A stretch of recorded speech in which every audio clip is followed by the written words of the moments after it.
luto na ang binagoongang pork belly. Kaya pala amoy na amoy hanggang sa labas habang nagsasyabol ako. Oh.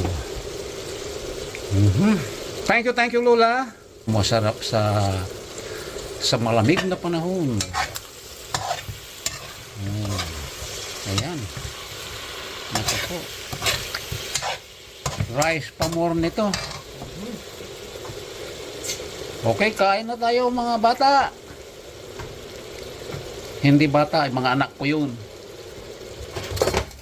Ang kimchi, pang-alis ng pagkaumay. Kasi ito ang mumukbangin, no? May bagoong pork belly na binagungan. May seafoods pa. So, yan ang kimchi. Yan pa, may nakalagay pa sa container, sa jug. Magsi tayo, ma?